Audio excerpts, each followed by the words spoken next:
I'm Sarah Mitchell, 27 years old, and I've spent my entire life being told I'd never measure up to my perfect older sister.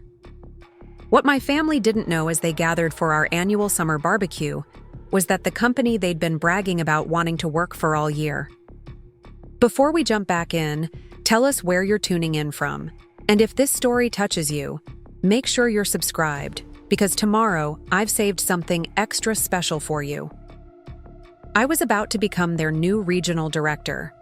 Sometimes, life has a twisted sense of humor, and sometimes the person you've been underestimating your whole life ends up holding the keys to everything you want. Growing up in the Mitchell household meant living in the shadow of Rebecca Mitchell, my older sister who seemed to excel at absolutely everything she touched.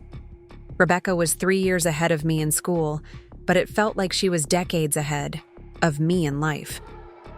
While I struggled through algebra, she was tutoring other students in calculus for extra money. While I barely made the junior varsity soccer team, she was captain of varsity and had college scouts calling our house regularly. While I got grounded for forgetting to do my chores, Rebecca was getting praised for organizing charity drives and volunteer work that impressed everyone in our small Ohio town. My parents, Linda and Robert Mitchell, weren't intentionally cruel people, but they had a way of making their preferences crystal clear through their actions and words. Every conversation seemed to circle back to Rebecca's latest achievement, her newest award, or her most recent accomplishment that made the local newspaper. During family dinners, my mother would beam as she recounted Rebecca's academic honors to anyone who would listen, while my father would nod approvingly and add details about her leadership roles and extracurricular activities. I remember one particular evening when I was 14, sitting at our dinner table after bringing home my report card. I had worked incredibly hard that semester, staying up late studying and even getting help from teachers after school to improve my grades. When I finally managed to pull my GPA up to a solid B average, I was genuinely proud of myself. It represented hours of effort and real improvement from my previous performance.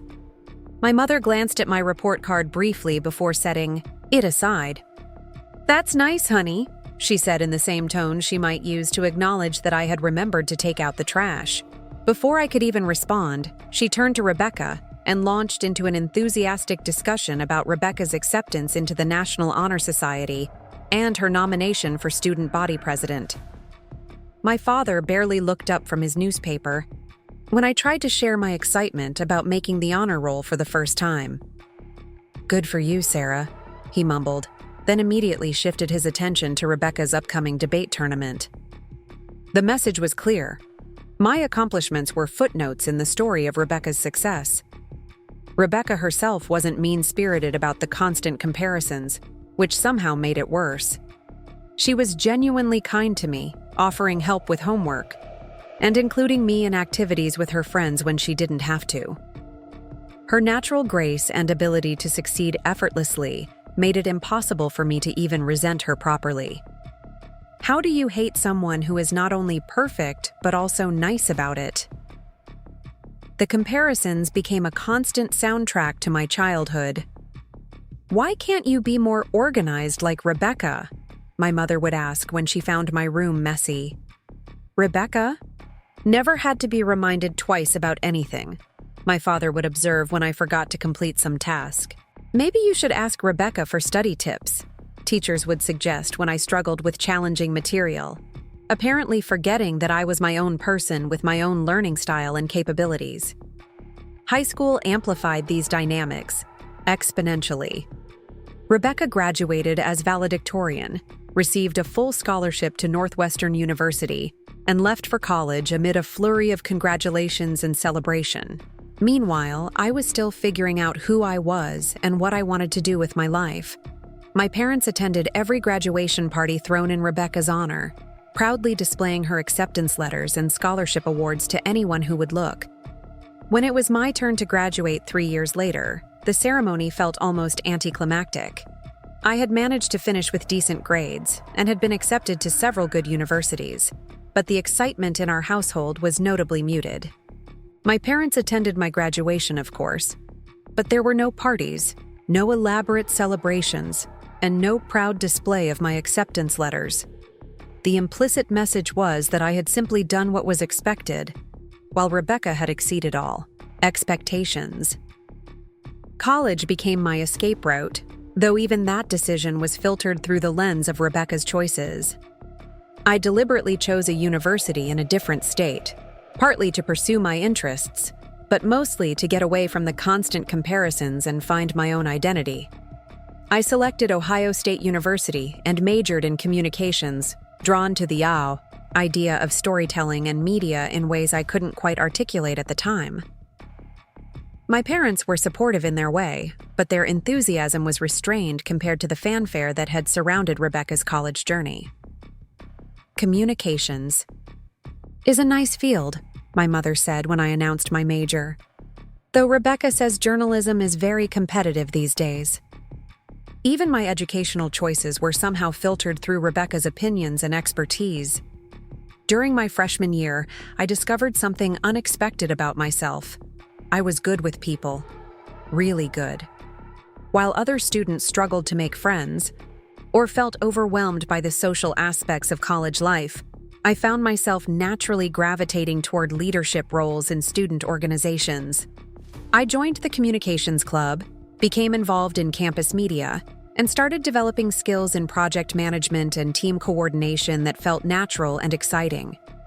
More importantly, I began to discover my own strengths and interests, without the constant comparison to Rebecca's achievements. For the first time in my life, I was being evaluated on my own merits rather than measured against my sister's accomplishments. It was liberating and terrifying at the same time. My sophomore year brought an unexpected opportunity that would change the trajectory of my life. A new professor, Dr. Elena Rodriguez, had joined the communications department after spending 15 years working in corporate communications for major technology companies. She taught a course called Strategic Communications in Digital Age that covered everything from social media strategy to crisis management to brand development. Dr. Rodriguez had a way of making the material come alive, sharing real-world examples from her industry experience and challenging students to think beyond theoretical concepts. She assigned projects that simulated actual business scenarios, requiring us to develop comprehensive communication strategies for fictional companies facing various challenges. I found myself completely absorbed in these assignments, staying up late not because I had to, but because I wanted to perfect every detail of my proposals. While other students complained about the workload, I was energized by the complexity and strategic thinking required. I started spending extra time researching industry trends, studying successful campaigns, and developing innovative approaches to the challenges Dr. Rodriguez presented. My first major project involved developing a crisis communication plan for a tech startup facing negative publicity. I created a detailed strategy that included media response protocols, social media management, stakeholder communication plans, and long-term brand rehabilitation tactics. When I presented my proposal to the class, Dr. Rodriguez stopped me several times to ask detailed questions about my reasoning and methodology. After class, she asked me to stay behind. "Sarah," she said, reviewing my presentation materials, "this is exceptional work. Have you considered pursuing corporate communications as a career path?" I admitted that I hadn't really thought about specific career directions yet, still feeling somewhat directionless compared to Rebecca's clear academic and professional trajectory. Dr. Rodriguez smiled and handed me a business card. "I think you have real potential in this field. Would you be interested in doing some independent study work with me next semester? I have some consulting projects that could give you hands-on experience." The opportunity felt like a gift, and I accepted immediately. That independent study changed everything for me. Dr. Rodriguez introduced me to the world of corporate communications strategy, where I learned about brand management, stakeholder relations, internal communications, and digital marketing. More importantly, she became the first adult in my life who saw my potential without comparing it to anyone else's achievements. Working on real consulting projects gave me confidence and practical experience that most students never received during their undergraduate years. I helped develop communication strategies for small businesses, assisted with social media campaigns, and even contributed to crisis management efforts for a local nonprofit organization facing funding challenges. Dr. Rodriguez began inviting me to industry networking events, where I met professionals from various companies and learned about different career paths within corporate communications. These experiences opened my eyes to possibilities I had never considered and helped me understand that there were many ways to build a successful career beyond the traditional academic excellence that Rebecca had always demonstrated. During my junior year, Dr. Rodriguez recommended me for a competitive internship at Meridian Dynamics, a mid-sized marketing and communications firm based in Columbus. The internship was typically reserved for graduate students or senior undergraduates with exceptional qualifications, but Dr. Rodriguez's recommendation carried significant weight with the hiring manager. The interview process was intimidating. I was competing against students from more prestigious universities, many of whom had family connections in the industry or impressive internship experiences already on their resumes. When the hiring manager, Jennifer Walsh, asked me what made me different from other candidates, I found myself speaking honestly about my background and my hunger to prove myself. I may not have the same pedigree as some other applicants, I said, but I have something different. I understand what it feels like to be underestimated, and that gives me perspective on how to communicate with audiences who might feel overlooked or undervalued. I also know what it means to work hard for recognition rather than expecting it automatically. Something in my response resonated with Jennifer, and I was offered the internship position. That summer at Meridian Dynamics became a turning point in my life. I was assigned to work with the social media team, developing content strategies and managing client accounts under the supervision of senior staff members. What I discovered during that internship was that I had an intuitive understanding of how to connect with audiences through digital platforms. While other interns struggled to create engaging content or understand analytics, I found myself naturally grasping the psychological aspects of social media engagement and brand building. My supervisor, Marcus Chen, was a social media strategist who had worked with major brands throughout his career. He became an unexpected mentor, teaching me advanced techniques for audience analysis, content optimization, and campaign management. More importantly, he helped me understand that successful communication wasn't just about creativity or technical skills. It was about understanding human psychology and building authentic connections. Under Marcus's guidance, I started taking on more complex projects and working directly with client accounts. Preparing and narrating this story took us a lot of time, so if you are enjoying it, subscribe to our channel. It means a lot to us. Now back to the story. By the end of the summer, I was managing social media campaigns for 3 different clients and had contributed to strategy development for several major projects.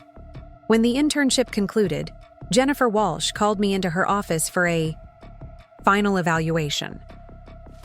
"Sarah," she said, "you've exceeded every expectation we had for this position.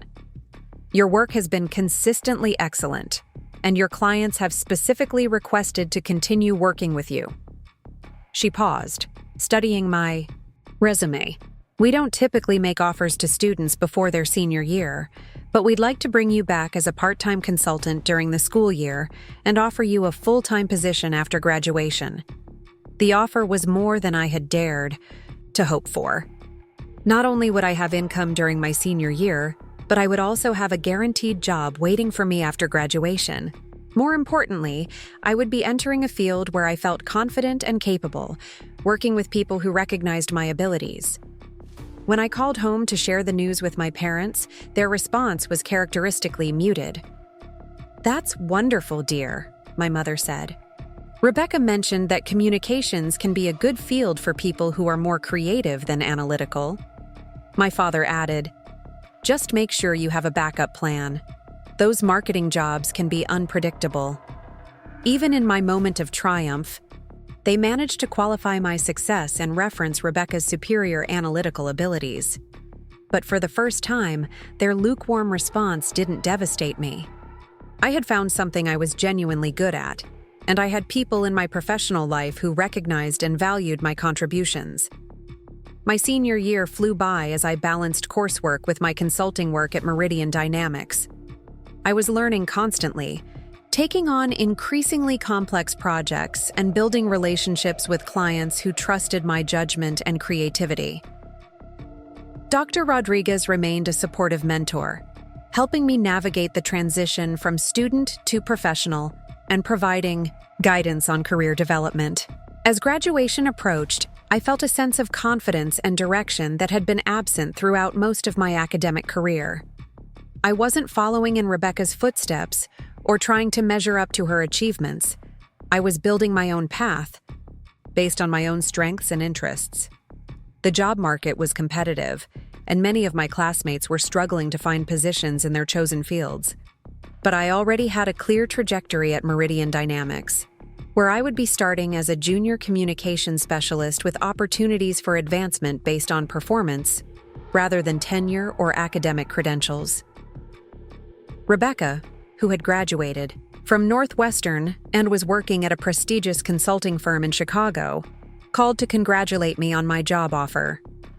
"I'm proud of you for finding something you're passionate about," she said. And for once, her words felt genuine rather than condescending. Maybe the distance between us was finally allowing her to see me as my own person, rather than her less accomplished younger sister. My parents attended my graduation ceremony, and while they were proud in their way, I could sense their underlying concern about my career choice. During the family dinner afterward, my father asked several questions about job security and advancement opportunities, clearly worried that I was embarking on a less stable path than Rebecca's traditional consulting career. "Communications is fine for now," he said, "but you'll want to think about long-term planning. Maybe consider going back to school for an MBA like Rebecca is planning to do." Even at my graduation dinner, the conversation somehow circled back to Rebecca's future plans and superior decision-making. But I was beginning to care less about their comparisons and more about my own sense of purpose and direction. I had found work that energized me, colleagues who respected my contributions, and a clear path forward based on my own merits rather than family expectations. Starting my full-time position at Meridian Dynamics felt like stepping into a world where I finally belonged. The company culture emphasized creativity, collaboration, and results rather than credentials or pedigree.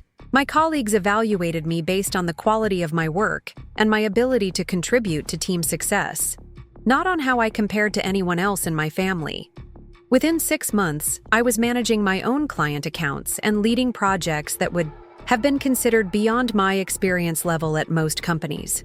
Jennifer Walsh became a strong advocate for my advancement, recognizing that I had both the technical skills and the interpersonal abilities necessary for success in strategic communications. My work began attracting attention from clients and industry professionals. A campaign I developed for a local healthcare nonprofit won a regional communications award, and several clients specifically requested to work with me on their most important projects. The recognition felt different from any praise I had received growing up. It was based on tangible results and professional competence rather than family obligation or polite encouragement. During my second year at Meridian Dynamics, I was promoted to Senior Communications Specialist, a position that typically required 3 to 5 years of experience. The promotion came with increased responsibilities, including new business development and strategic planning for major client accounts. More importantly, it came with the respect and trust of my colleagues, who saw me as a valuable team member rather than a junior employee learning the ropes. The work itself continued to energize and challenge me. I was developing comprehensive communication strategies for diverse clients, from tech startups to established manufacturing companies to nonprofit organizations. Each project required different approaches and solutions, keeping me constantly engaged and learning. One particularly challenging assignment involved helping a family-owned restaurant chain rebrand after a food safety scandal had damaged their reputation. The project required delicate crisis management, stakeholder communication, and long-term brand rehabilitation strategies. Working closely with the company's leadership team, I developed a comprehensive plan that addressed immediate concerns while building toward sustainable reputation recovery. The campaign was successful beyond everyone's expectations. Within 6 months, the restaurant chain had not only recovered their previous customer base, but had actually expanded into new markets. The company's CEO credited our communication strategy with saving their business, and the case study became a showcase example for Meridian Dynamics' crisis management capabilities. Jennifer Walsh called me into her office after the project concluded. "Sarah," she said, "you've consistently exceeded expectations since you started here. Your work on the restaurant project was particularly impressive. You handled a complex situation with professionalism and creativity that I don't often see from people at your experience level." She paused, looking at some documents on her desk. "I've been thinking about your career trajectory here, and I want to discuss some opportunities that might be opening up soon. How would you feel about taking on more strategic responsibilities, possibly including team leadership and new business development?" The conversation that followed changed the direction of my career in ways I couldn't have anticipated. Jennifer explained that Meridian Dynamics was considering expanding their services to include more comprehensive digital transformation consulting for mid-market companies. They were looking for someone with strong communication skills and strategic thinking ability to help develop and lead this new service line. "You have a unique combination of technical competence and interpersonal skills," she said. "More importantly, you understand how to translate complex business strategies into clear, compelling narratives that resonate with different audiences. That's exactly what we need for this expansion." The opportunity was both exciting and intimidating. Leading a new service line would require skills I was still developing, and it would mean taking on significantly more responsibility than I had ever handled. But it also represented the kind of career advancement that most people didn't achieve until much later in their professional lives. I accepted the challenge, and the next 18 months became a period of intense learning and growth. I worked closely with senior leadership to develop service offerings, create marketing materials, and identify potential clients who might benefit from digital transformation consulting. The work required me to understand not just communication, strategy, but also technology implementation, change management, and business process optimization. More challenging than the technical aspects was learning to lead a team of professionals, many of whom had more experience than I did. I had to earn their respect through competence and results rather than relying on title or authority. The experience taught me valuable lessons about leadership, collaboration, and the importance of building trust through consistent performance. The new service line launched successfully, attracting several major clients within the first few months.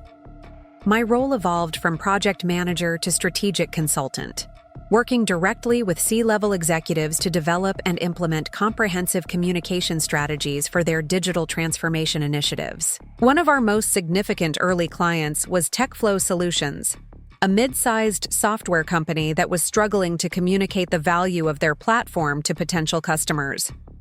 Their technology was solid, but their messaging was confusing, and their brand identity was inconsistent across different channels. Working with TechFlow's leadership team, I developed a comprehensive rebranding strategy that clarified their value proposition, streamlined their messaging, and created cohesive brand guidelines for all customer-facing communications. The project required coordinating with multiple stakeholders, managing complex timelines, and ensuring consistent implementation across various platforms. The results exceeded everyone's expectations. TechFlow's lead generation increased by 300% within 6 months of implementing the new brand strategy, and their conversion rates improved dramatically.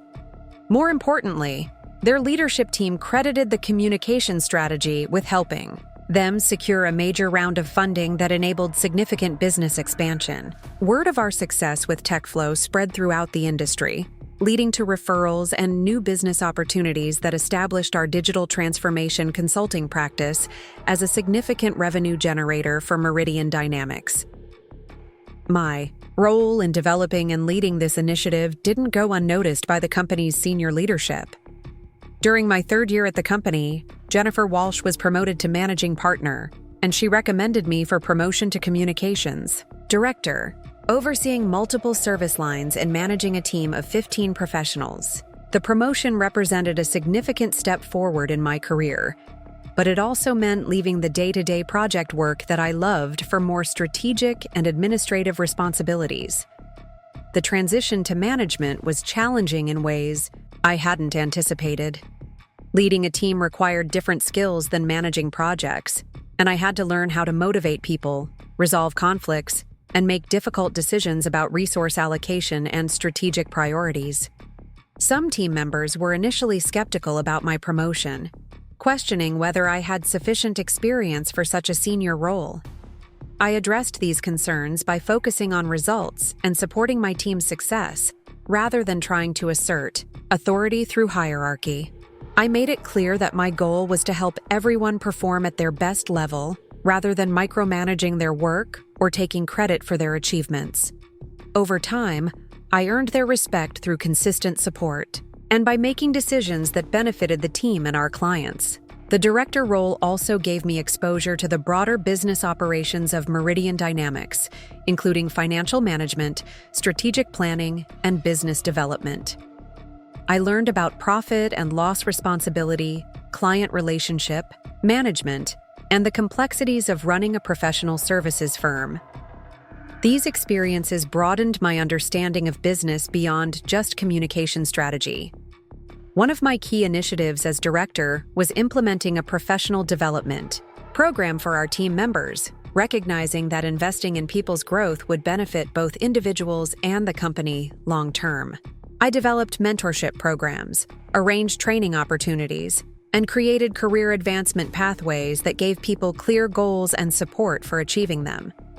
The program was successful in improving employee satisfaction and retention, but it also created a culture of continuous learning and improvement that enhanced our service quality and client satisfaction. Several team members were promoted to senior roles, and our department became known within the company for developing talented professionals who contributed to success across multiple service lines. My success at Meridian Dynamics began attracting attention from other companies in the industry. Recruiters started reaching out with opportunities at larger firms, and I received several job offers that would have meant significant salary increases and more prestigious titles.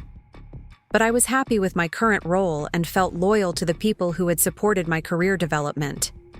That changed when I received a call from David Thompson, the regional manager for Pinnacle Communications Group, one of the largest marketing and communications firms in the Midwest.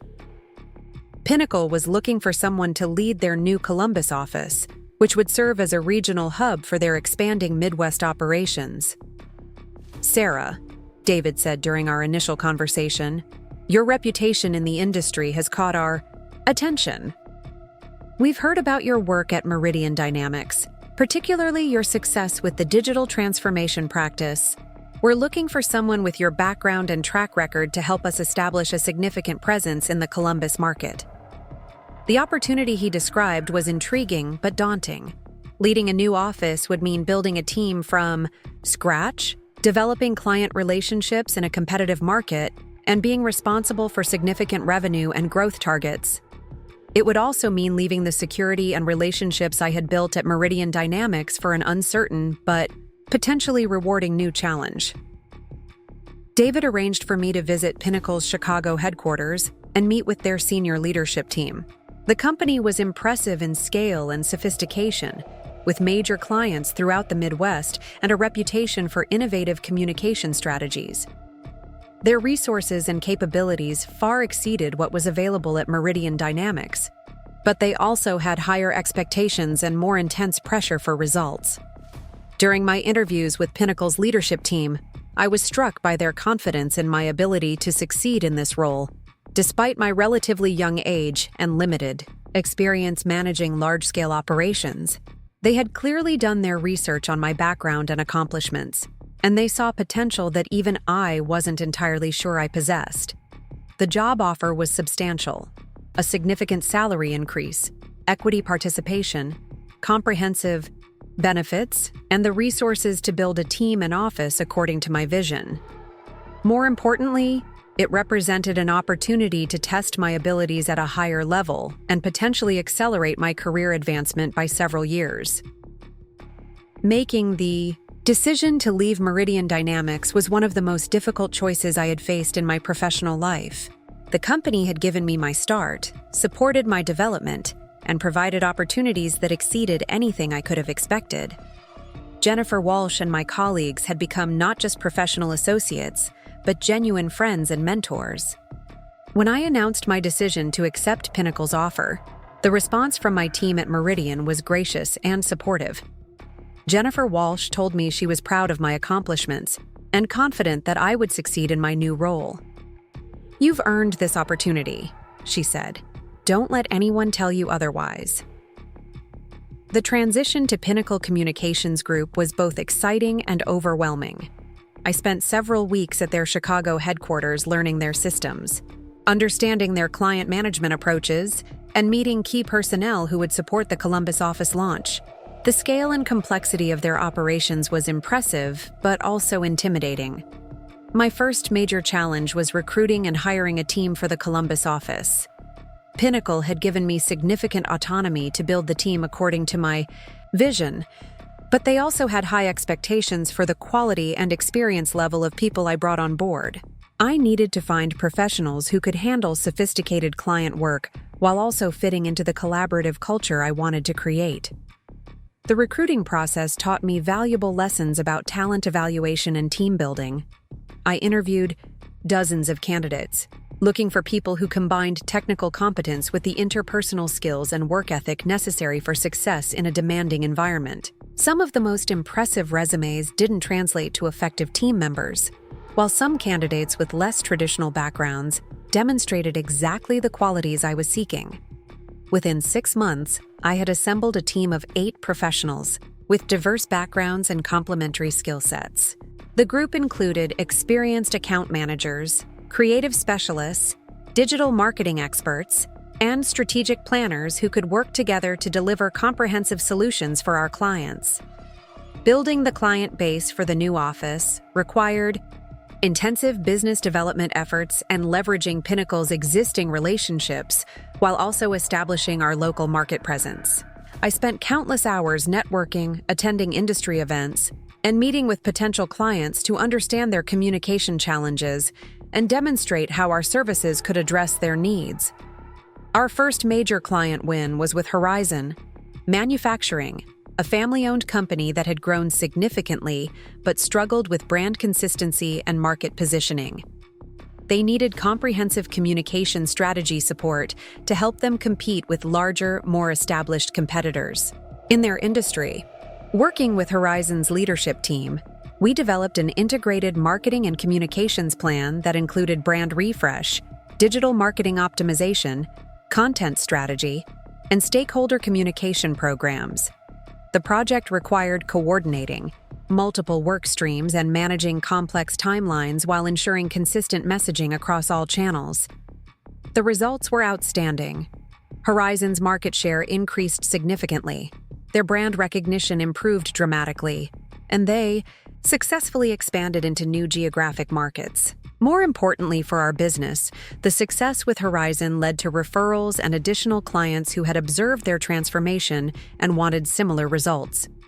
Within 18 months, the Columbus office was exceeding all revenue and growth, targets that Pinnacle's leadership had established. We had built a strong local reputation, attracted high-quality clients, and developed a team culture that emphasized both excellent work and collaborative relationships. My success at Pinnacle began attracting attention from industry publications and professional organizations. I was invited to speak at conferences, write articles about communication strategy, and participate in panel discussions about digital transformation and brand management. The professional recognition was gratifying, but it also increased my visibility in ways that would soon create unexpected opportunities. During my second year at Pinnacle, I received a call that would change everything.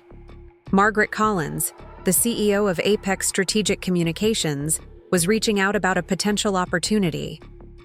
Apex was a boutique firm that specialized in high-level strategic consulting for Fortune 500 companies, and they were looking for someone to lead their new regional expansion into the Midwest market.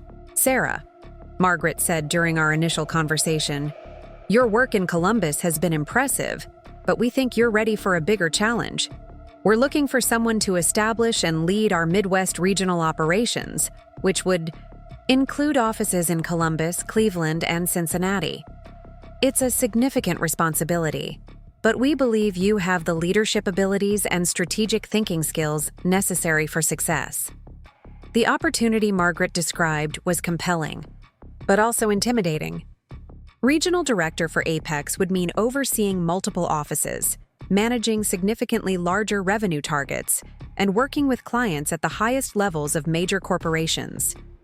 It would also mean competing directly against some of the most established firms in the industry. But as Margaret explained Apex's vision for Midwest expansion and the resources they were willing to commit to the effort, I began to see possibilities that excited and challenged me. This wasn't just a job change. It was an opportunity to build something significant and establish myself as a leader in the strategic communications industry. The interview process with Apex was extensive and demanding. I met with their entire leadership team, presented detailed plans for Midwest market development, and underwent rigorous evaluation of my strategic thinking and leadership capabilities. The standards were higher than anything I had encountered before, but I felt confident in my ability to meet their expectations. When Margaret called with the job offer, the scope of the opportunity was even larger than I had anticipated. Regional director would include equity participation in the firm, responsibility for building and managing 3 offices, and direct access to Apex's most sophisticated clients and strategic resources. The compensation package was substantial, but more importantly, the role represented recognition as a senior leader in the industry. Accepting the position with Apex meant leaving behind the team and relationships I had built at Pinnacle, but it also represented the kind of career advancement that most professionals don't achieve until much later in their careers. At 27, I would be responsible for operations that many people twice my age would find challenging. The transition to Apex was complex and demanding. I spent several months traveling between their existing offices, learning their methodologies, and understanding their client service approaches. The level of sophistication and strategic depth was significantly higher than anything I had experienced before, requiring me to develop new skills and perspectives rapidly. Building the Midwest regional operations for Apex required recruiting senior-level talent, establishing office infrastructure, and developing client relationships with major corporations throughout the region. The expectations were high, and the timeline for achieving profitability and growth targets was aggressive. But as I began assembling my team and pursuing our first major client opportunities, I felt confident that I had found the right fit for my skills and ambitions.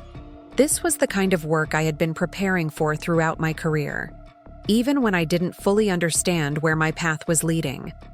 Little did I know that my success at Apex would soon intersect with my family's life, in ways that would finally force them to see me as something other than Rebecca's less accomplished younger sister. Sometimes the recognition you've always wanted comes from the most unexpected directions, and sometimes the people who have underestimated you the longest are the ones who end up needing what you've built the most. My first year as regional director at Apex Strategic Communications was a whirlwind of challenges that tested every skill I had developed throughout my career. The responsibility of establishing 3 offices across Ohio, while maintaining the high standards that Apex's clients expected, felt overwhelming at times, but it also energized me in ways I hadn't anticipated. Every day brought new problems to solve, relationships to build, and strategic decisions that would impact the success of our regional expansion. The Columbus office served as my headquarters, but I spent significant time traveling to Cleveland and Cincinnati to establish our presence in those markets. Each city had its own business culture and competitive landscape, requiring different approaches to client development and team building. What worked in Columbus wouldn't necessarily succeed in Cleveland's more traditional corporate environment, or Cincinnati's family business-oriented market. Recruiting senior talent for the new offices proved to be one of my most significant challenges. Apex's reputation and compensation packages were attractive, but convincing experienced professionals to join a startup operation required careful relationship building and clear articulation of our growth vision. I needed people who could work independently while maintaining Apex's quality standards, but I also needed team players who could collaborate effectively across multiple locations. My first major hire was Catherine Reynolds, a former partner at a prestigious Cleveland consulting firm who was looking for an opportunity to build something new. Catherine had 20 years of experience working with Fortune 500 companies and brought credibility that would be essential for establishing our Cleveland operations. During our initial interview, she challenged my plans for market development and asked pointed questions about Apex's commitment to long-term success in the Midwest. Those questions forced me to think more strategically about our expansion plans and develop more detailed projections for client acquisition and revenue growth. Catherine's experience and skepticism ultimately made our Cleveland strategy stronger, and her decision to join our team sent a strong signal to other potential hires that Apex was serious about Midwest expansion. Building the Cincinnati team required a different approach. The market was dominated by local firms with deep community connections, and many potential clients preferred working with companies that understood the unique business culture of Southwestern Ohio. I spent weeks networking with local business leaders, attending Chamber of Commerce events, and building relationships that would eventually translate into client opportunities. My breakthrough in Cincinnati came through an unexpected connection. During a networking event at the Cincinnati Museum Center, I met Thomas Bradley, the recently retired CEO of a major manufacturing company who was now serving on several corporate boards. Thomas had heard about Apex's work with similar companies in other markets and was curious about our plans for Cincinnati.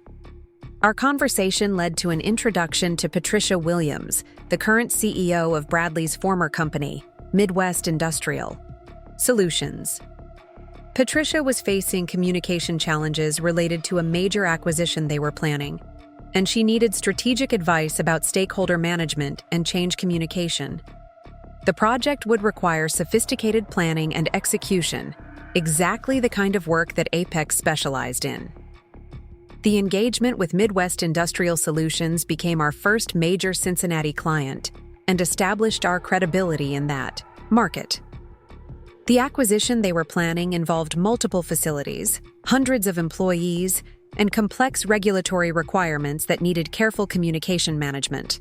Our role was to develop comprehensive strategies for internal communication, media relations, and stakeholder engagement throughout the acquisition process. Working with Patricia's team taught me valuable lessons about change management and the critical role that communication plays in complex business transactions. Every stakeholder group required different messaging and communication channels, and timing was crucial for maintaining employee morale and public confidence throughout the process. The project also demonstrated the value of Apex's collaborative approach to client service. Our team included specialists in change management, media relations, internal communications, and digital strategy, all working together to ensure consistent messaging and coordinated execution. The complexity of the project required constant communication and adjustment as new challenges emerged throughout the acquisition process.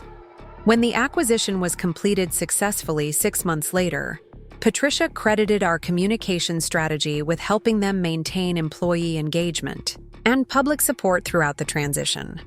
More importantly for our business development, the success with Midwest Industrial Solutions led to referrals and additional opportunities throughout the Cincinnati market. As our 3 offices became established and began generating consistent revenue, I found myself spending more time on strategic planning and business development rather than day-to-day client work. The transition from hands-on project management to regional leadership required developing new skills and perspectives that I was still learning to navigate. Margaret Collins, Apex's CEO, became an important mentor during this transition. She had built the company from a small boutique firm into a nationally recognized strategic communications consultancy, and her insights about leadership and business development were invaluable as I worked to establish our Midwest operations.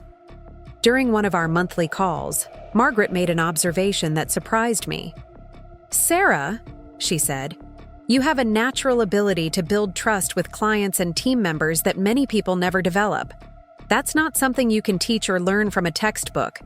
It's a fundamental leadership quality that will serve you well as you advance in your career." Her words meant more to me than she probably realized. Throughout my life, I had focused so intensely on developing technical skills and achieving measurable results that I hadn't fully recognized the interpersonal abilities that were becoming central to my professional success. Margaret's feedback helped me understand that my capacity to connect with people and build collaborative relationships was not just a nice personality trait, but a strategic business asset. This realization influenced how I approached team development and client relationships going forward. Instead of trying to be the smartest person in the room or the most technically proficient team member, I focused on creating environments where other people could perform at their best levels while working toward shared goals. The approach proved successful across all 3 offices. Our teams developed reputations for delivering exceptional results while maintaining positive working relationships with clients and colleagues. Employee satisfaction scores were consistently high, and our retention rates exceeded industry averages, which translated into better service quality and stronger client relationships. By the end of my second year as regional director, our Midwest operations were exceeding all performance targets that Apex's leadership had established. We had built strong market positions in all 3 cities, developed relationships with major clients across various industries, and created a sustainable business model that could support continued growth. The success attracted attention from industry publications and professional organizations. I was invited to speak at the National Communications Summit about regional expansion strategies, and our work with Midwest Industrial Solutions was featured as a case study in Strategic Communications Quarterly. The professional recognition was gratifying, but it also increased expectations for continued growth and innovation. More significantly, the success of our Midwest operations led to discussions about additional expansion opportunities. Margaret and Apex's board were considering entering new markets in the Southeast and West Coast, and they wanted me to play a key role in developing those expansion strategies. The conversations about future growth were exciting, but also somewhat overwhelming.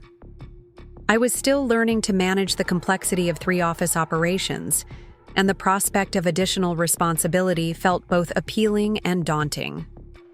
Margaret assured me that any new expansion would include additional leadership support, and that my role would evolve to match my experience and capabilities. Meanwhile, my personal life remained largely separate from my professional success. I had maintained friendships with colleagues from my previous positions and had developed new relationships within Apex's network, but I hadn't found time for much social life outside of work. The demanding schedule of building and managing regional operations left little energy for dating or developing romantic relationships. My family remained largely unaware of the scope of my professional achievements. During our occasional phone conversations, my parents would ask general questions about my work, but they didn't seem particularly interested in details about my responsibilities or accomplishments. They were more focused on Rebecca's career progression at her consulting firm and her recent engagement to a fellow consultant she had met through work. Rebecca's engagement prompted the usual family celebration and planning activities. My parents were thrilled about the upcoming wedding and spent considerable time discussing arrangements, guest lists, and reception details during our family calls. When they mentioned my role in the wedding party, It was clear that they expected me to take time off work to participate in various pre-wedding events and activities. The assumption that I could easily adjust my schedule to accommodate wedding planning revealed how little they understood about my current responsibilities. As regional director, I had commitments to clients, employees, and business development activities that couldn't be easily rescheduled or delegated. The idea that I would prioritize wedding planning over professional obligations showed that they still viewed my career as less important than family events. I managed to participate in most of the wedding activities without compromising my work responsibilities, but the experience reinforced my sense that my family didn't fully appreciate the level of my professional commitments or achievements. They were proud of me in a general way, but they didn't understand what I actually did or why it might be important. This dynamic became more apparent during Rebecca's wedding weekend, when I had numerous conversations with extended family members about careers and future plans. Most relatives asked about Rebecca's consulting work and her new husband's career prospects, while questions about my job were limited to basic inquiries about whether I enjoyed living in Columbus and if I was still working in marketing. The casual dismissal of my career was particularly striking because several relatives worked in business fields where they would have understood the significance of my role at Apex if they had bothered to ask meaningful questions. Instead, they seemed content to assume that my work was less important or impressive than Rebecca's more traditional consulting career. One conversation that particularly bothered me was with my uncle Richard, who worked in corporate finance and should have understood the strategic communications industry.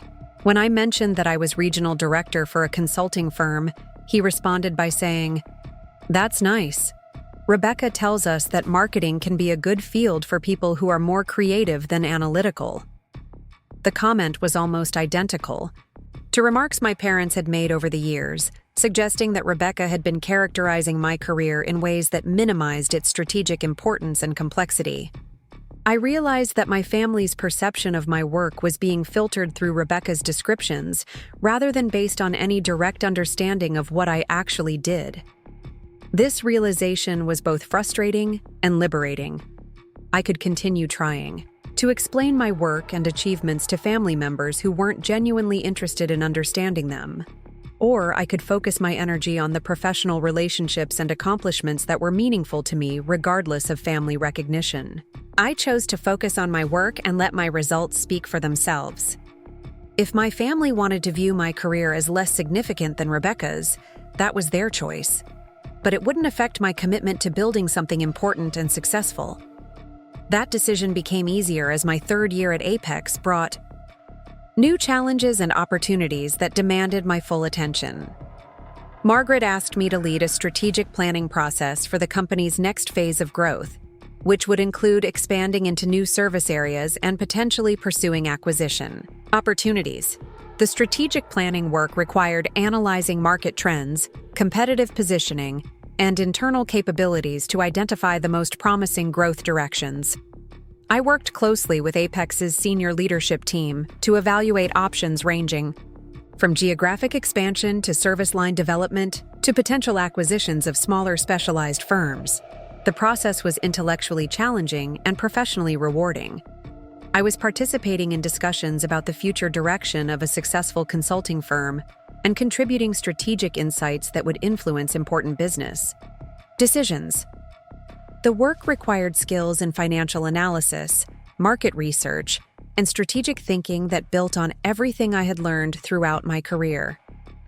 One of the key recommendations that emerged from our strategic planning was the development of a new service offering focused on digital transformation consulting for mid-market companies. Based on my experience at Meridian Dynamics and the evolving needs of our Apex clients, I proposed that we could differentiate ourselves by helping smaller companies navigate complex technology implementations while managing the communication and change management challenges that often determine project success.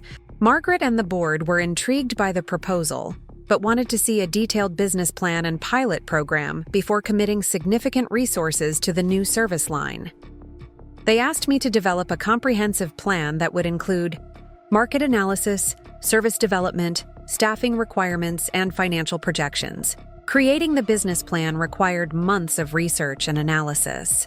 I interviewed potential clients to understand their needs and challenges, analyzed competitor offerings to identify differentiation opportunities, and developed detailed financial models to project revenue and profitability. The work was complex and demanding, but it also represented the kind of strategic business development that I found most engaging. The resulting business plan proposed a phased rollout of digital transformation consulting services, starting with our existing client base and gradually expanding to new market segments.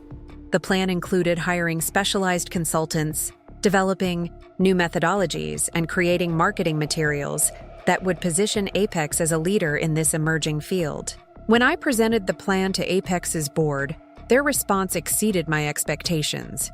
Not only did they approve the new service line, but they also asked me to lead its development and implementation. The role would require hiring and managing a new team of specialists while continuing my regional director responsibilities for our Midwest operations. The expanded role represented another significant step forward in my career, but it also meant taking on responsibilities that would test my leadership and management capabilities in new ways. I would be building something from scratch while maintaining the successful operations I had already established. Leading the development of our digital transformation practice required recruiting talent with very specific technical and consulting skills. I needed people who understood both technology implementation and organizational change management, but who could also work effectively with senior executives at client companies. The recruiting process taught me new lessons about talent evaluation and team building. Technical competence was essential, but cultural fit and communication skills were equally important for success in a consulting environment. Some candidates with impressive technical backgrounds struggled with client interaction and strategic thinking, while others with strong consulting experience lacked the deep technology knowledge necessary for credible advisory work. After several months of intensive recruiting, I assembled a team of 6 specialists who brought complementary skills and experience to our new practice. The group included former technology executives, change management consultants, and digital strategy experts who could work together to deliver comprehensive solutions for complex client challenges. Our first major engagement with the new service offering came from an existing client, Harrison Manufacturing, who was struggling with an enterprise resource planning system implementation that had stalled due to employee resistance and communication problems. The technology was sound, but the company hadn't effectively managed the change management aspects of the project. Working with Harrison's leadership team, we developed a comprehensive approach that included stakeholder analysis, communication, strategy, training program development, and ongoing change management support.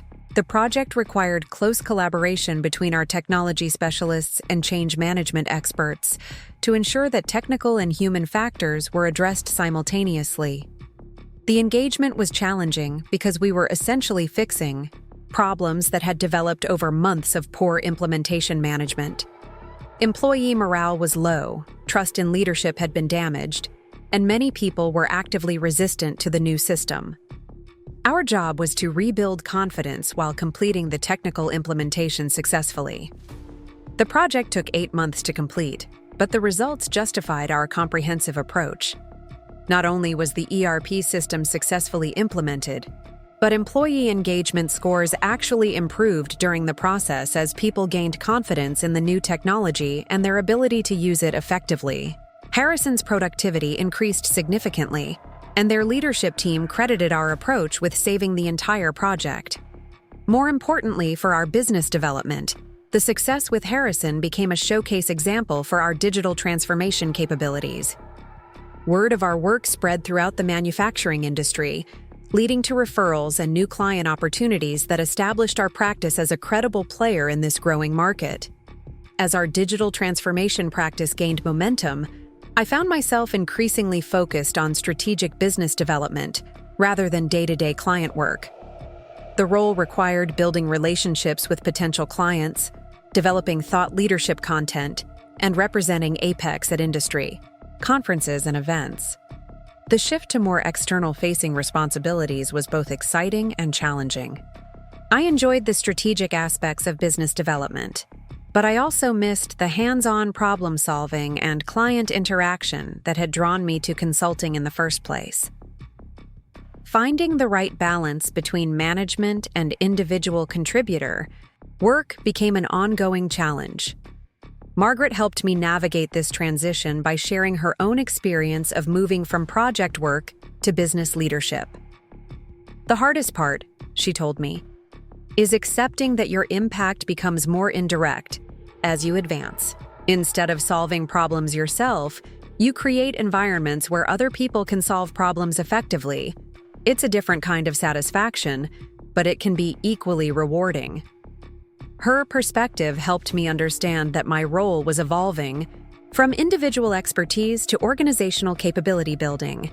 My job was to create systems, processes, and relationships that would enable our teams to deliver exceptional results for clients while building sustainable business growth. This understanding influenced how I approached team development and client relationship management. Instead of trying to be personally involved in every important decision or client interaction, I focused on developing my team members' capabilities and creating frameworks that would ensure consistent quality and strategic alignment. The approach proved successful as our teams became more independent and capable of handling complex projects without constant oversight. Client satisfaction remained high, and our business results continued to exceed expectations across both established and new service lines. As my fourth year at Apex progressed, discussions about my future role within the company became more frequent and serious. Margaret and the board were pleased with the success of our Midwest operations and the digital transformation practice, and they wanted to explore opportunities for additional responsibility and leadership development. The conversations were flattering, but also somewhat premature from my perspective. I felt like I was still learning to manage my current responsibilities effectively, and the prospect of additional complexity was both appealing and overwhelming. Margaret assured me that any role expansion would include appropriate support and development resources. During one particularly significant conversation, Margaret asked me about my long-term career goals and aspirations. "Sarah," she said, "you've exceeded every expectation we've had since you joined Apex. You have the strategic thinking ability and leadership skills to advance significantly within our organization. What do you see as your next steps?" The question forced me to think seriously about my career trajectory in ways I hadn't fully considered before. I had been so focused on succeeding in my current role that I hadn't spent much time planning, beyond the immediate challenges and opportunities I was managing. After considerable reflection, I told Margaret that I was interested in continuing to build and lead new initiatives that combined strategic consulting with business development. I enjoyed the challenge of creating something from nothing and building teams that could deliver exceptional results for clients while achieving sustainable business growth. Margaret smiled at my response. "That's exactly what I hoped you'd say. We have some opportunities coming up that might be perfect for someone with your interests and capabilities. Let's plan to discuss them more seriously over the next few months." The conversation left me excited about future possibilities, but also somewhat anxious about the scope of responsibility that might be involved. I had learned that success at Apex came with continuously increasing expectations, and I wanted to ensure that any new role would allow me to continue developing my skills while maintaining the quality standards that had characterized my work. Meanwhile, my family relationships continued to follow familiar patterns. My parents remained focused on Rebecca's career and personal life, particularly her recent marriage and the possibility of grandchildren in the near future. Their conversations with me were generally pleasant but superficial, covering basic topics, like my health and living situation without much depth about my professional accomplishments. Rebecca occasionally asked more detailed questions about my work, but her inquiries were often filtered through her own consulting experience in ways that revealed she didn't fully understand the strategic communications industry. She seemed to view my role as similar to the marketing support functions at her firm, rather than recognizing the strategic business advisory work that comprised most of my responsibilities. The disconnect between my professional reality and my family's perception of my career became more apparent during a family phone call in late spring. My mother mentioned that their neighbor's daughter had recently graduated from college and was looking for entry-level marketing jobs in Columbus. "I told them you might be able to give her some advice about finding work in your field," my mother said. "Marketing seems like such a competitive area, and I thought you might have some insights about getting started."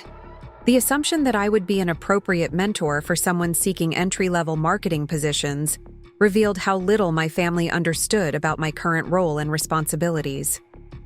As regional director and practice leader at a strategic consulting firm, my work had very little in common with traditional marketing functions, and my career path wouldn't be relevant for someone just starting in the field. I gently explained that my role was more focused on strategic consulting than marketing, and that I would be happy to connect their neighbor's daughter with colleagues who worked in more traditional marketing roles. My mother's response suggested that she didn't really understand the distinction I was making, but was satisfied that I was being helpful. These interactions reinforced my sense that my family viewed my career through a lens that was years out of date and based more on assumptions than actual understanding. They seemed content with their general impression that I was doing well professionally, but they weren't interested in learning about the specifics of what that success actually involved. Part of me was frustrated by their lack of curiosity, but another part was relieved that I didn't have to manage their expectations or deal with unwanted advice about my career decisions. Their benign neglect allowed me to focus on my work without family pressure or interference. That focus proved valuable as summer approached and brought new challenges and opportunities that would test everything I had learned about leadership and strategic thinking. Margaret had hinted at significant changes coming to Apex's organizational structure, and I suspected that my role would be affected in ways that could either accelerate my career development or overwhelm my current capabilities. The uncertainty was both exciting and nerve-wracking, but I felt confident that my experience building teams and managing complex projects had prepared me for whatever challenges might emerge. More importantly, I had developed a clear sense of my own strengths and interests that would guide my decisions regardless of what opportunities or obstacles lay ahead.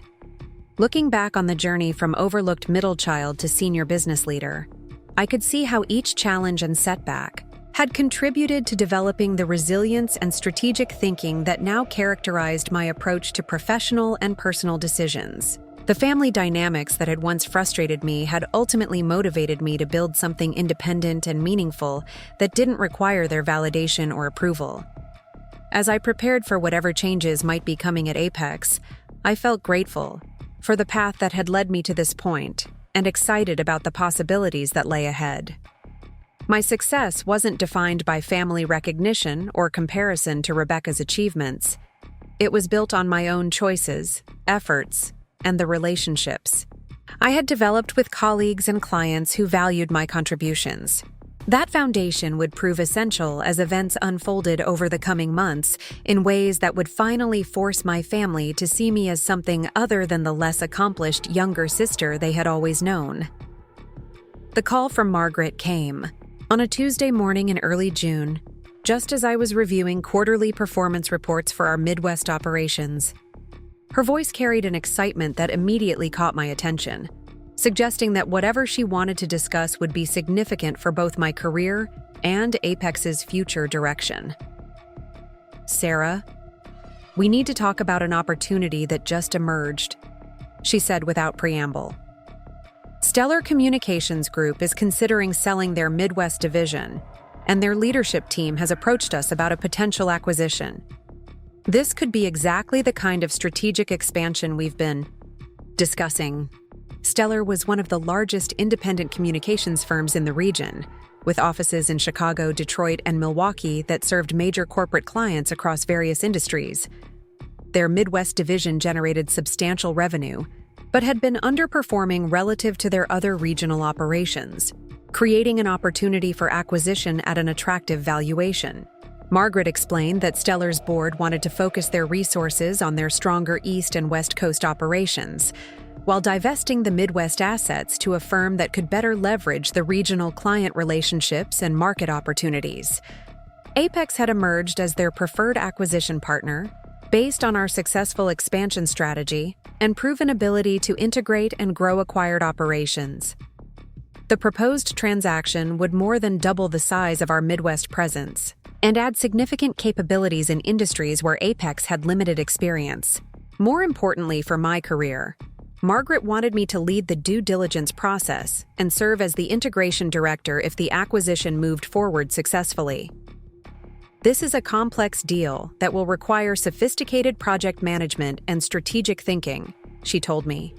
You have the experience and relationships necessary to evaluate whether this acquisition makes sense for us and to execute the integration if we decide to proceed.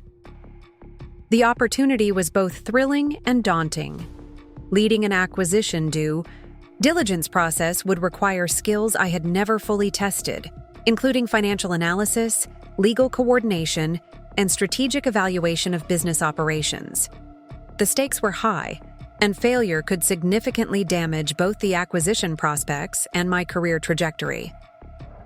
Over the following weeks, I immersed myself in understanding Stellar's operations, financial performance, and market positioning. The work required coordinating with legal advisors, financial analysts, and industry experts while maintaining confidentiality about the potential transaction. Every aspect of their business needed evaluation, from client relationships to employee, capabilities to technology infrastructure. What I discovered was both encouraging and concerning. Stellar's client base included several Fortune 500 companies with long-standing relationships and substantial revenue potential. Their employee talent was generally strong, particularly in traditional communications disciplines like media relations and crisis management. However, their service offerings were outdated compared to current market demands, and their technology platforms were significantly behind industry standards. The integration challenges would be substantial but manageable with proper planning and execution. Apex's digital capabilities and strategic consulting approaches could significantly enhance Stellar's service offerings, while their established client relationships would provide immediate revenue stability and cross-selling opportunities. After 6 weeks of intensive analysis, I presented my recommendations to Apex's board. The acquisition made strategic sense, if properly structured and executed, but success would depend on careful integration planning and significant investment in technology and service development. The board approved moving forward with negotiations based on my analysis and recommendations. The negotiation process lasted 3 months and required constant coordination between legal teams, financial advisors, and business leaders from both companies. My role expanded to include managing communication between various stakeholders while maintaining operational focus on our existing business responsibilities. Margaret's confidence in my abilities became evident as she delegated increasingly complex aspects of the negotiation to my oversight. When Stellar's leadership raised concerns about cultural integration and employee retention, she asked me to develop comprehensive transition plans that would address their concerns while protecting Apex's interests. The final agreement was reached. In late September, with the acquisition scheduled to close in early November, pending regulatory approvals and final due diligence completion. I would serve as integration director while maintaining my regional director responsibilities, effectively doubling my operational scope and adding over 200 employees to my management oversight. The announcement of the acquisition generated significant attention within the industry and elevated my professional profile in ways I hadn't anticipated.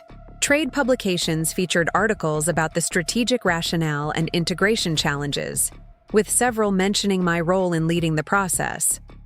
Speaking invitations and networking opportunities increased dramatically as industry leaders wanted to understand our expansion strategy. Meanwhile, my family's annual summer barbecue was approaching, an event I had attended sporadically over the years depending on work commitments and travel schedules. This year's gathering would be particularly significant because Rebecca had recently lost her job at the consulting firm where she had worked since college. The circumstances of Rebecca's departure were somewhat unclear from family conversations, but it appeared to involve a combination of office politics and strategic changes that eliminated her position. She had been unemployed for several months and was struggling to find comparable opportunities in the competitive Chicago consulting market. My parents had been vocal about their concern for Rebecca's situation during our phone calls, expressing worry about her financial stability and career prospects. They had made several suggestions about networking opportunities and potential job leads, clearly invested in helping her navigate this challenging period. When my mother called to confirm my attendance at the barbecue, she mentioned that Rebecca was particularly looking forward to seeing me. "She's been having such a difficult time with the job search," my mother said. "Maybe you could give her some advice about career transitions. You must have some insights from working in business." The suggestion revealed the same misunderstanding about my career that had characterized family conversations for years. They still viewed my work as general business experience rather than recognizing the strategic consulting expertise that might actually be relevant to Rebecca's situation. I agreed to attend the barbecue, curious to see how family dynamics would play out given Rebecca's current circumstances. For the first time in our adult lives, she was experiencing professional uncertainty, while I was achieving significant career success. The reversal of our usual positions might create interesting conversational dynamics. The barbecue was held at my parents' house on a warm Saturday afternoon in late August. Extended family members, family friends, and neighbors created the usual mix of casual conversation and social catching up that characterized these annual gatherings.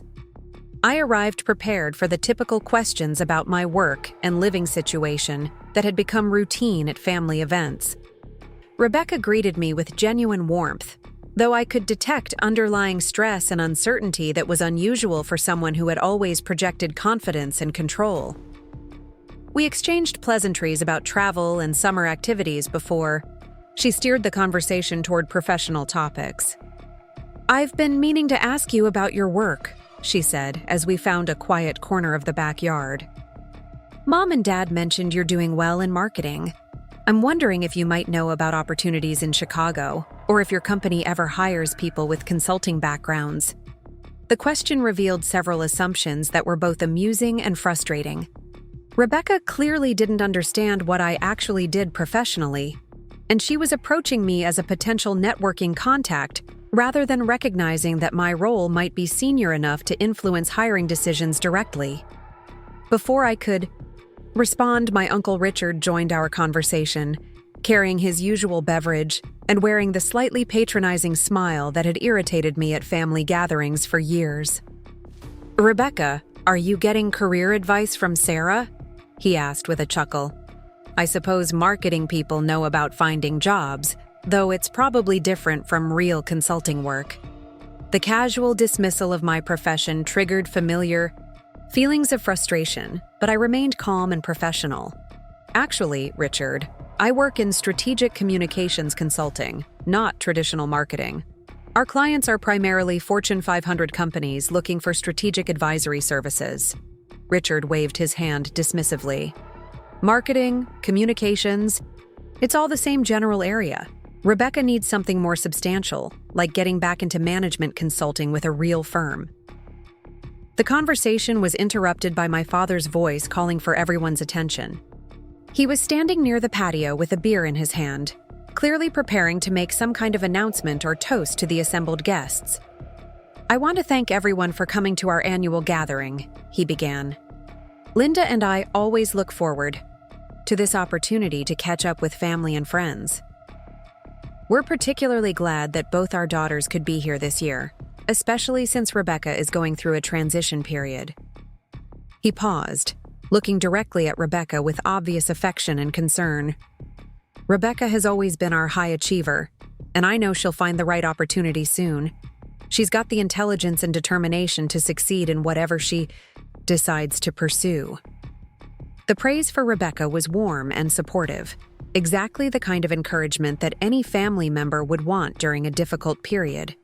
What struck me was the absence of any comparable recognition for my own professional achievements, despite the fact that I was currently experiencing the most successful period of my career. My father continued his remarks, discussing family, news, and upcoming events before returning his attention to Rebecca's situation.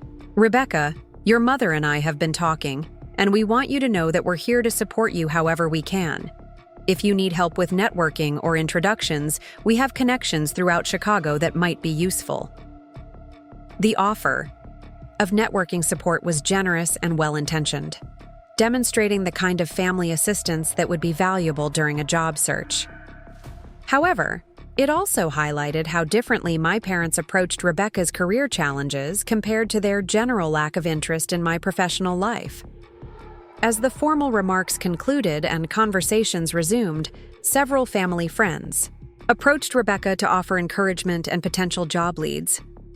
The networking support was impressive, with people volunteering to make introductions and share information about opportunities they had heard about through their own professional connections.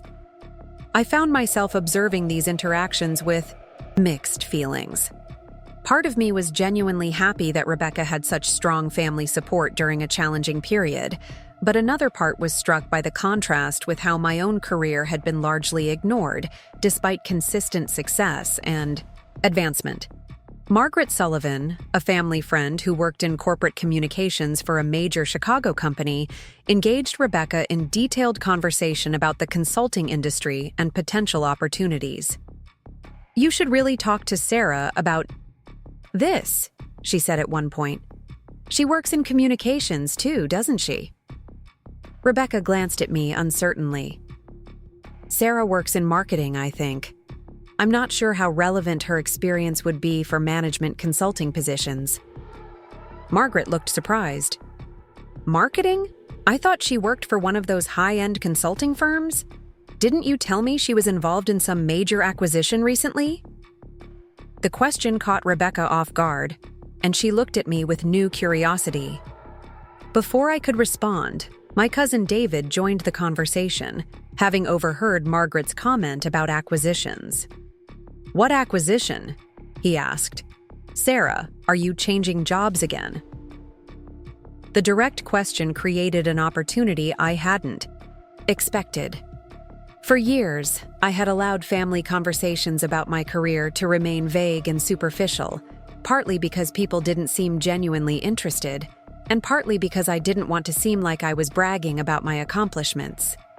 But Rebecca's current situation and the family's obvious concern for her professional welfare made me realize that my reluctance to discuss my work was actually doing a disservice to everyone involved.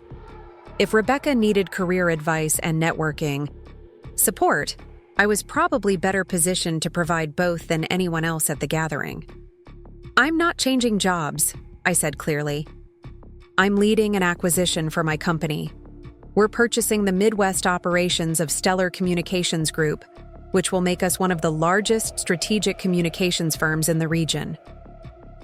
The statement created a moment of silence, as people processed information that didn't align with their assumptions about my career. Margaret was the first to respond, her expression shifting from polite interest to genuine surprise. "Stellar Communications? That's a major transaction. What's your role in the acquisition?" "I'm the integration director," I replied. "I led the due diligence process and will be managing the integration of their operations with our existing business. It's about a $50 million transaction that will add 3 offices and over 200 employees to our regional operations." Rebecca stared at me with an expression I had never seen before, a mixture of confusion and dawning realization. "Wait," she said slowly. "What exactly do you do? I thought you worked in marketing for some local company." The question opened the door for a conversation I should have initiated years earlier. I explained my role as regional director for Apex Strategic Communications, describing our client base, service offerings, and the scope of operations I managed across Ohio. I talked about the digital transformation practice I had built and the types of strategic consulting we provided to Fortune 500 companies. As I spoke, I could see family members exchanging glances and processing information that completely contradicted their long-held assumptions about my career. The marketing job they had imagined was actually senior leadership at a prestigious consulting firm. The local company they had dismissed was actually a nationally recognized industry leader. David was the first to ask the obvious question. How long have you been doing this kind of work? This doesn't sound like the job you had when you graduated from college.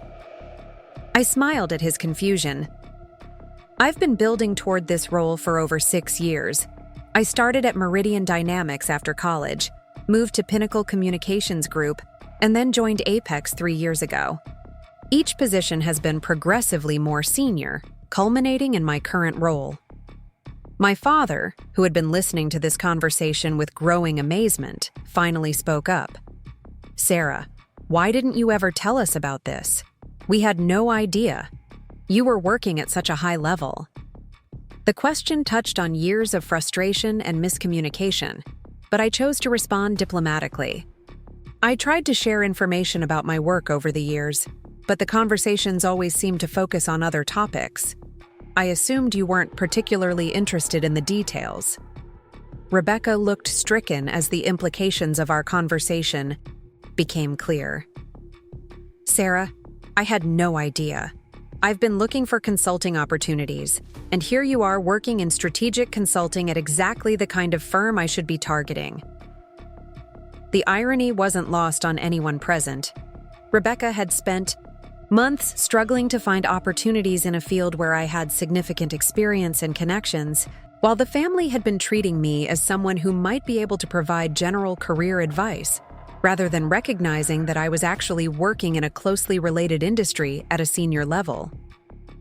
Margaret Sullivan, who had extensive experience in corporate communications, asked detailed questions about Apex's client base and service offerings. As I described our work with major corporations and the strategic nature of our consulting engagements, her expression grew increasingly impressed. Sarah, this is exactly the kind of firm that someone with Rebecca's background should be targeting, she said. The strategic consulting skills are directly transferable, and the client base probably overlaps significantly with traditional management consulting. Rebecca nodded eagerly. Do you think there might be opportunities at your company? I mean, with the acquisition, you'll probably be hiring additional people, right? The question I had been anticipating finally arrived, and with it came the delicious irony of the entire situation. The sister who had always been held up as the model of professional success was now asking for my help in finding work. The family member whose achievements had overshadowed mine for our entire lives was looking to me for career guidance and potential employment opportunities. I considered my response carefully. Rebecca's consulting experience would actually be valuable for our expanded operations, and her analytical skills would complement our strategic communications capabilities well. More importantly, helping her could demonstrate to my family that my success wasn't just a matter of luck or circumstance, but the result of building something substantial and meaningful. There probably will be opportunities, I said. The integration will require people who understand both consulting methodologies and change management. Your background could be relevant for several potential roles. Rebecca's relief was visible. Would you be willing to put me in touch with your HR people? Or maybe I could send you my resume to see if anything seems like a good fit. The role reversal was complete. The person who had been our family's definition of professional success was asking me for a job reference and networking assistance. The daughter who had always been held up as the example I should follow was now looking to me for career guidance and potential employment. I agreed to review Rebecca's resume and arrange conversations with our hiring managers, but I also wanted to ensure that she understood the reality of our working relationship going forward. Rebecca, if you do end up working for Apex, you should know that I would be your senior manager. The reporting structure might feel unusual given our family dynamics. She nodded quickly. Of course, that wouldn't be a problem at all. I just appreciate the opportunity to be considered. The conversation continued for another hour as family members asked questions about my work and the implications of the acquisition for my career trajectory. People who had dismissed my profession as marketing were now genuinely interested in understanding the strategic communications industry and my role within it. My parents were particularly eager to learn about aspects of my career they had never bothered to explore. My father asked detailed questions about our client base and revenue growth, while my mother wanted to understand how I had advanced so quickly within the industry. As the barbecue wound down and people began leaving, Rebecca approached me privately. "Sarah, I owe you an apology," she said.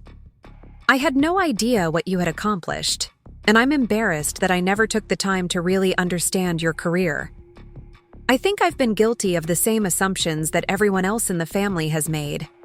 Her acknowledgement was genuine and appreciated, though it also highlighted how long it had taken for anyone in my family to recognize what I had been building professionally. "I appreciate that, Rebecca. I think we all have some adjusting to do in terms of how we see each other."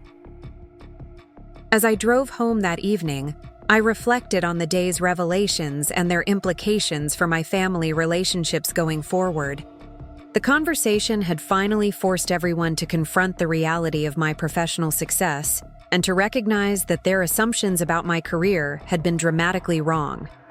More importantly, the role reversal with Rebecca had demonstrated that my success wasn't dependent on family validation or recognition. I had built something substantial and meaningful regardless of whether they understood or appreciated it. Their belated acknowledgement was gratifying, but it wasn't necessary for my sense of professional accomplishment. The acquisition integration moved forward successfully over the following months, with Rebecca eventually joining our team as a senior consultant specializing in change management. Her consulting background proved valuable for our expanded service offerings, and she became a productive team member who contributed to several major client engagements. Working together professionally created a new dynamic in our relationship, one based on mutual respect for each other's capabilities rather than family history and comparisons. Rebecca proved to be a competent colleague, while I demonstrated leadership abilities that she had never previously recognized. Our family gatherings became more balanced as my parents began asking genuine questions about my work and showing interest in my professional achievements. The recognition I had sought for years finally arrived, though by then, I had learned that external validation wasn't necessary for personal satisfaction or career success. The experience taught me valuable lessons about the importance of clearly communicating your accomplishments and not assuming that people understand the significance of your work. It also reinforced my belief that the most meaningful success comes from building something you're proud of, regardless of whether others recognize its value. Sometimes the recognition you've always wanted comes from unexpected directions, and sometimes the people who have underestimated you the longest are the ones who end up needing what you've built the most. But the most important lesson is that your worth isn't determined by other people's perceptions, and the most sustainable success comes from pursuing work that energizes and fulfills you regardless of external validation. Up next, you've got 2 more standout stories right on your screen. If this one hit the mark, you won't want to pass these up. Just click and check them out.